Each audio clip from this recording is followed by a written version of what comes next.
Welcome to Coffee with the Sarlos. I'm Kelly. And I'm Karen. We are a mother-daughter duo of mediums, medical intuitives, psychics, and energy healers offering personal sessions to clients all over the world. And this is our podcast. Coffee with the Sarlos is a platform to share the remarkable experiences of our clients and the messages that are channeled for them from the spirit world. These stories will make you laugh, some will make you cry, and some are certain to be an absolute butt-kicking with love. Our intent for this podcast is to gently and kindly challenge your beliefs, grow your empathy, and help you find pieces of your own self in each one of these individual stories. Before we jump into today's show, we have a few notes for our listeners. Karen and I have personal practices channeling for local and international clients.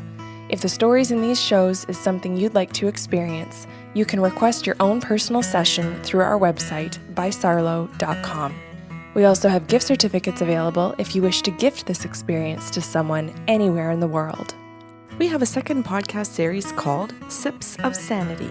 This series is your emotional and intuitive intelligence toolkit. We pick one topic every month and provide you with healthy tools for critical thinking and communication. This series airs the first week of every month. The first show is free and can be found on our website, your favorite podcast platform, or YouTube. The full series can be found on patreon.com/bysarlo. Patreon is our membership portal with a ton of monthly benefits for those of you seeking to grow your emotional and intuitive intelligence. Karen has a personal blog that explores the beauty and importance of intuitive gifts. There's a question and answer segment that addresses listeners' questions. As we mentioned, you can find the complete Sips of Sanity series here, along with handy habit trackers and great reflective questions to help you get the most from the shows. We provide you with guided journeys and music to enrich that experience, and we're running an emotionally intelligent, interactive book club. And for patrons in our top tier, each month we're putting your names into a draw for a free half-hour channeling session with Karen or myself. If you're interested in joining us, head over to patreon.com/bysarlo. Now, on to the show. Well, good morning, and how are you today? I'm feeling fresh today. How about that? That's good.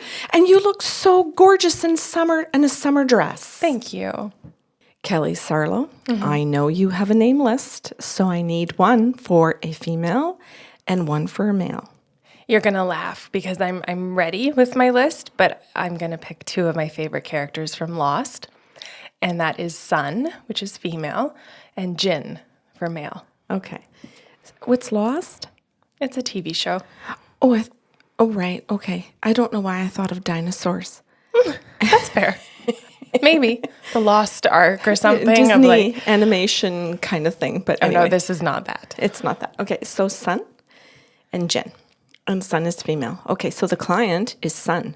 So she calls in and she says, I'd like to give you an hour. She says, and I want to know about relationships. And I'm looking for, how did she word that? Because the guides came in and said that there were two relationships that she's talking about. One that she's just getting out of, she's finishing, and a person that she's interested in. And so I asked her, I said, I'm hearing that there's two. And she goes, okay, but I'm looking about the guy that I'm dating. I want to know where it's going to go. That's a commonly asked question for you and I. Mm-hmm. And the spirit guide said, we're on it. We got this. So this first thing that they started talking about is that Jin is divorced and that he has told everyone in the community, including Sun, that it was mutual. And that the couple just decided, he and his wife just decided that we're going to go their separate ways. That's what he tells everybody. We're going our separate ways. When in fact, she kicked him out. He doesn't want anybody to know he got rejected, which is a huge issue because that is a lie. And he is starting out his new relationship with Sun based on that as the first lie. Mm-hmm. Not coming forward to say, I've been rejected and I feel insecure, or I've been rejected and I don't know what I did or my behaviors. So he doesn't want to have to deal with any of those things. He's just getting into a brand new relationship with Sun under the premise of the lie. So I'd like to mention at this point that we are over technology where we can see each other and, Zoom, FaceTime, Skype, those things. And she says, so he's lied. And I said, yes. She goes, well, what was the marriage like then? Is it all a lie what he's told me? And I said, I don't know. What I'm going to do is I'll ask the spirit guides to explain what that relationship was like, and you can figure that out for yourself. So she just kind of sits back, and I asked the guides what that relationship was like, and they said that he is a severe people pleaser and that his wife is extremely narcissistic, but that it didn't start out that way. That got worse over the decades because both of them just went into their corner with their behaviors and patterns and never bothered to get any help. They never bothered to go to a therapist to say, hey, maybe we should knock on your door and ask you to take a look at this relationship. Neither of us are totally happy in it, but because they both liked their roles in it, they don't go out and seek any help for this. So she says, I just don't understand that. Can you explain a bit more? So his soul explains that his people pleaser starts when he's a child, goes into his school system, into some of her sporting and stuff in life too, and into his career. Then he meets her, and I'm just giving like a really brief synopsis, of course, but the people pleasing gets worse. And what happens here is they have children, and as he people pleases, she becomes more and more demanding. His wife decides that she just doesn't want to do certain things. She's irritated by the kid's behavior. So if I show irritation and anger, he runs and tries to control the kids. He tries to, quote unquote, clean up the messes, keep the kids quiet, get them to clean up. So he turns them into little people pleasers as well. Except that he's got a daughter that's modeling a mom that says, I'm not going to do that. And I'm not going to act like my dad. What a wimp.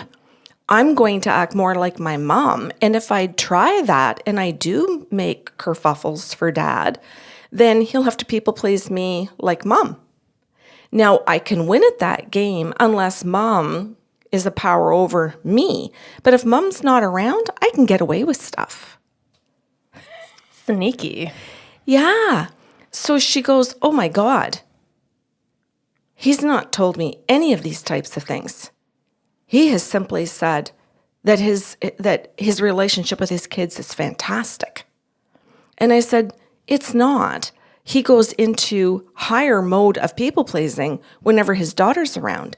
And she goes, well, this would explain then why I feel jealous of his daughter. And I said, it certainly would. And she goes, because he will say he's coming for dinner at 6 and show up at 8. And then I said, yeah. And I said, and when he does that, he'll apologize to you, say what he had to do with his daughter, and you go into your own little people-pleasing person and say to him, oh, well, whatever your daughter needed. But he always tries to make it come out that he's helping and rescuing his daughter, that he's being a good dad. It doesn't come out that his daughter is the same as his wife and that both of them have these narcissistic traits because he doesn't want to look bad to son. But he's creating all of these little messes. And she goes, isn't this interesting that all I had to do was ask you if where our relationship was going to go, and you're bringing me knee deep into the discomfort that I'm currently feeling in it. And some of the gut feelings that I have. And I said, yeah. I said, excuse me, son. I said, the guides are saying that you're not paying attention to your own gut feelings, that when he's 2 hours late, for those 2 hours, the gut feeling is that he's lying to you. The gut feeling is that he could be on time, that he actually chooses not to, that he actually could make a phone call, even if he is with his daughter. He could tell you he's going to be late, but he doesn't. He does it his way. And so ultimately, he'll stay with his daughter for 2 hours, not call you, because he's doing what he wants to do. And then when he comes back, he does the little people pleasing, the lying, and the manipulating to you to trigger your people pleaser because he knows you've got one. And he knows how this works because he is one. Okay. Isn't that fascinating? Sure. And disgusting? Yeah, actually, I was going to say standard, but I like your words too. Oh, I find this to wow. be a very typical story these days, a very typical dynamic, especially as couples are splitting up, right? I was just going to say words like tragic and sad, and you came out and blew me out of the water with standard. I won't disagree with any of your words. And I won't disagree with yours, but it just caught me off guard that you said that and how accurate your word is. Mm. Yeah. So she asked me to continue, and she says, I stopped at that point and said, son, do you want me to let you lead? And she goes, no. She goes, I find that the spirit guides are doing a terrific job of telling me what I need to know. And she goes, and I got to tell you something, Karen. She says, I've listened to the podcast and I hear over and over again that statement where clients have asked you what the spirit guides want. And I just didn't understand it. And then finally, after listening to 7 or 8 of your shows, I finally realized that people were getting what they actually needed, not what they wanted. Mm-hmm. Because you want to hear he loves you. You want to hear it's going to last. You want to hear, and she says, just keep going. Well, I think the beauty, if I can interrupt for a moment here, is that I'm just going to put into different words what she just said. A lot of people show up and think, I'm going to ask the spirit guides, should I go left or should I go right? And when you say, what do the spirit guides want me to know? They may be standing there more often than not in a session going, hey, look at option C over here to the far right. Mm. And sometimes that's the much easier or more beautiful or more authentic path for us. And we think that we're asking a good question about left or right. That's very accurate. And a very fair statement. I love it. Thanks. Oh, yeah, I just love how you offered that whole synopsis for them to see how we and the spirit guides can see more options. And that sometimes that's not what they're coming for, but it is what they get. Mm-hmm. And it's not our personal choice or opinion that they're supposed to take any of them. Our job is to be able to deliver those messages and let them do the deciding. And I think what you and I have done with this show is decide that our job is also to educate them that they can leave something to the guides instead of struggling to think or find a good question or think that they're asking a good question. Mm-hmm. The guides can fill in the blank better than any of us can. Mm-hmm. That made me so happy. Mm-hmm. Well, because it's support. It's knowing that you're not alone. Mm-hmm. I like that.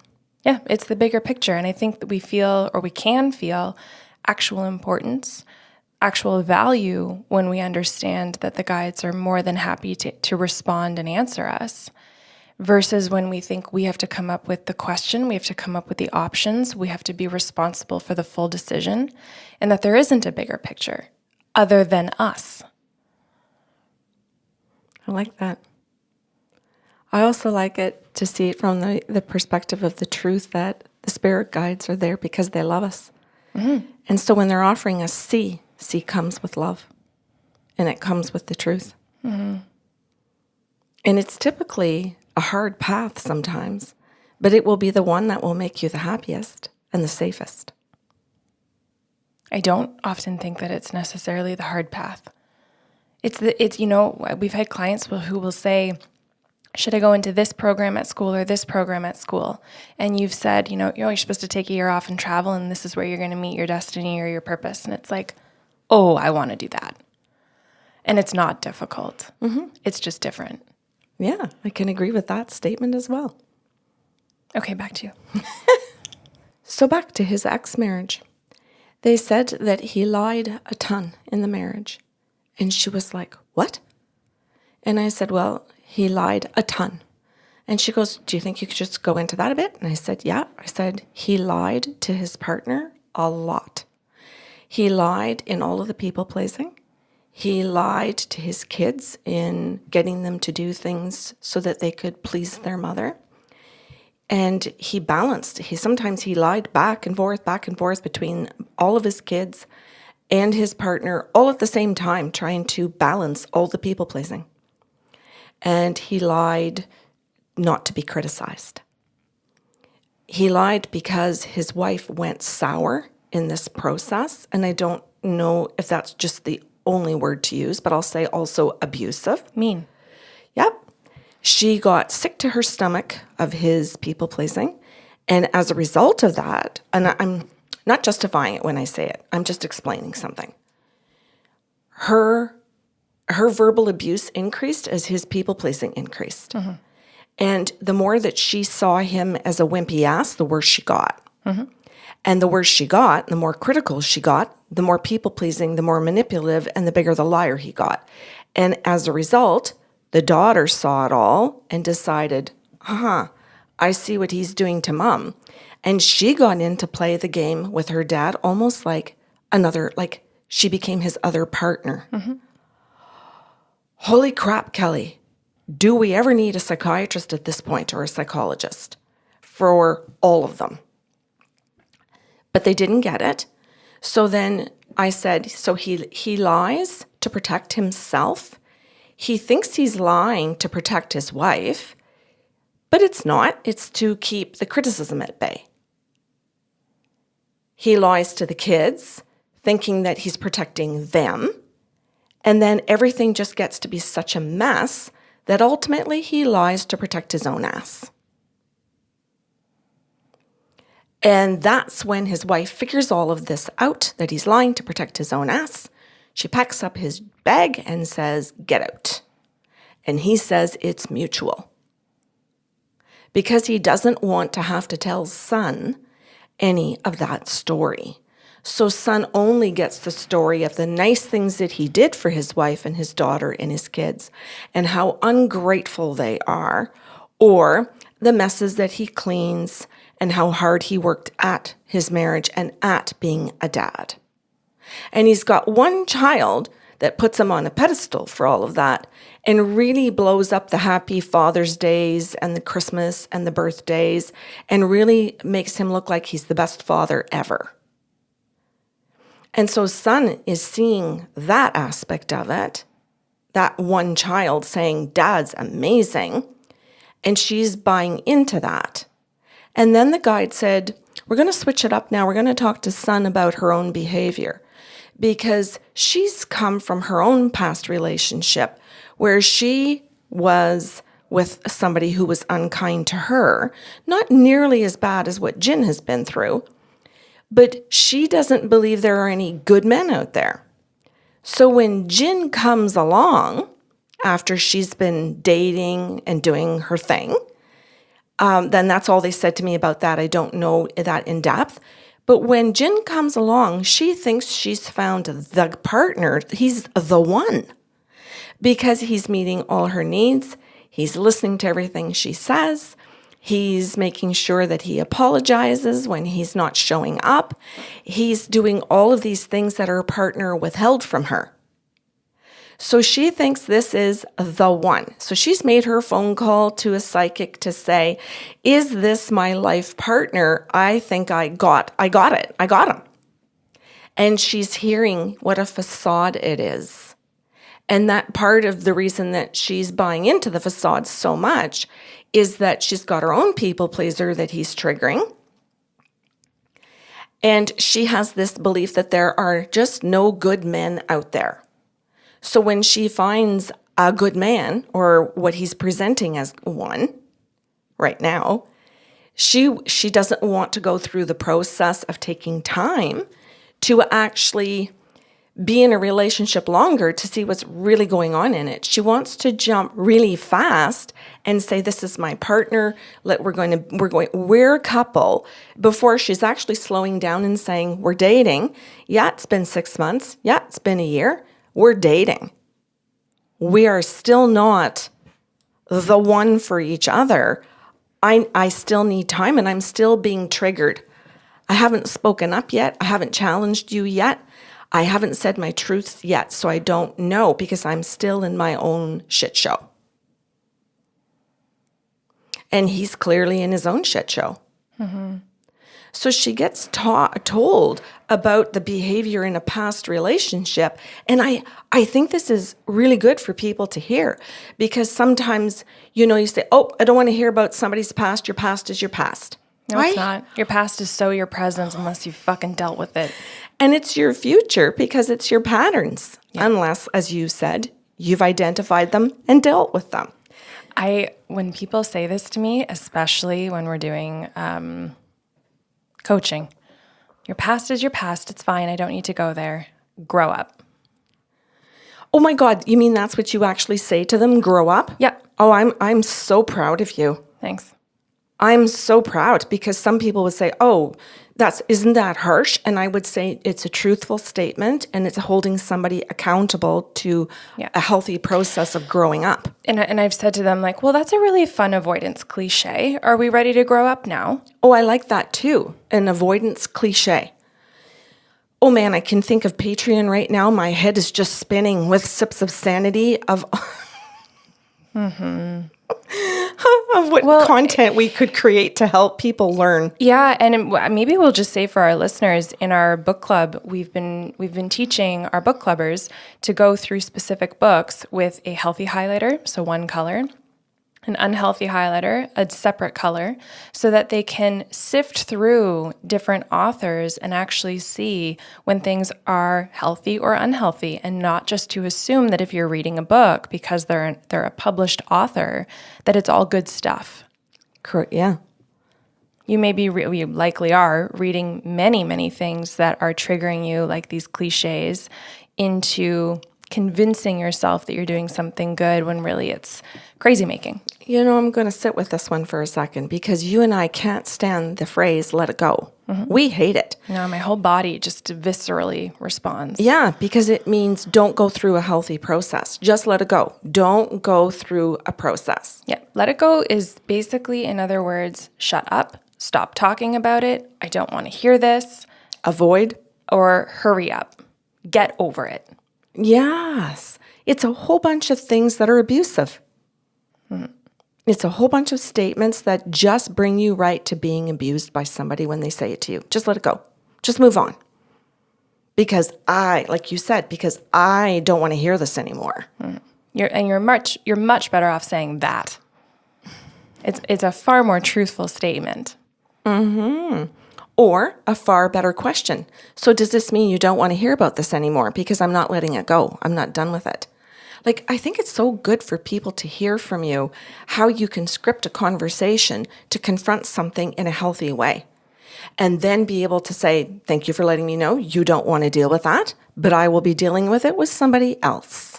This is why I love my job. Oh, I totally get why you love your job. Mm-hmm. Okay, back to Sun and Jin. Okay. Or at least Sun. So thank you for saying all of that and bringing such important information to everybody that's listening to this. Thanks. So then if I get back to this then, Sun's guides end her session by saying, Sun, this is a relationship to put on hold. This is a relationship to step away from and to confront him and say that there are behaviors here, like whatever it is that she wants to say, like you show up 2 hours late with excuses instead of honesty. I'm going to step back. I have my own patterns to look at, and I'm going to go and do some of my own work. And she says, what the hell am I supposed to do? What do you mean go do my own work? Welcome to Buy Sarlo. A plethora of tools in Audible and book format. Right. She can go to therapy. Mm-hmm. She can go to a healthy friend to start talking about it. She can start journaling. Like the guides give her quite a few things that she can do. They gave her Dr. Ramani's YouTube channel, which we so promote on our own channel. They gave her tons of things to do. Books. They said, how do you want to learn? And she was like, what? How do you like learning? What do you enjoy? Do you want things, like you said, Audible? Do you want a video? Do you want a book form? I like them all. You know what? It's all well and good to like them all, but I will specifically say, do you need accountability or do you work well on your own? Because if you know for a matter of fact that you do not hold yourself accountable, hire a coach or a therapist or both. Don't kid yourself. Don't waste your time. $30 here and there on a book is going to be completely useless if you buy them to buy them and they sit on a shelf. Yeah, and you read them through like in a weekend or a week. And refuse to actually work them. Exactly. Don't actually use any of the tools in them. So anyway, this is what she got told, and it was nowhere near what she thought she was going to hear at the beginning of the session. She just sat there and she looked at me and she put her head in her hands and she goes, this is so good. And I thought she was going to say, this is so shitty. Not what I want to hear. Like I thought she was really going to go down that road of, I'm going to quote a Taylor Swift song here. Okay. Both of those things can be true. Oh, that's a smart woman. Mm-hmm. Oh, fucking don't even get me started on Taylor Swift. I love that. Yeah. So I'm just going to give credit where credit is due. That is a smart woman. Because she's right. Both can be accurate. Mm-hmm. But I love the fact that she's holding on to the good to know line that I now love in my life. The good to know. Meaning I didn't hear all of that and discard it, and I'm going to go back and I'm going to have my sex and I'm going to get what I want. Versus, this is good to know and this is something to think about and I got some freaking work to do and this is not what I think it is. And that is money well spent and time well spent. Unless she gets off the phone and discards the whole thing. Mm-hmm. It didn't look like that to me. It looked like Sun was sitting there going, okay, because her last comment was, I'm allowed to call back, right? This isn't like where I have to wait a year. She says, some people told me I'm only allowed to call a psychic like once a year.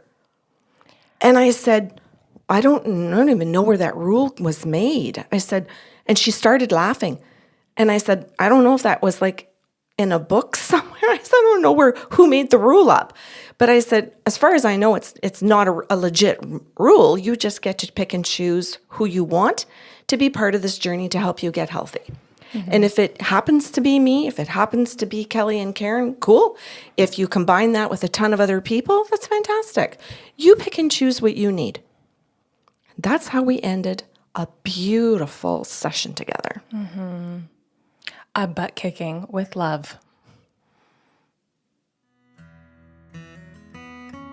Thanks for listening to Coffee with the Sarlos. If you enjoyed the show today, help spread the love with a like, share, or review of the podcast.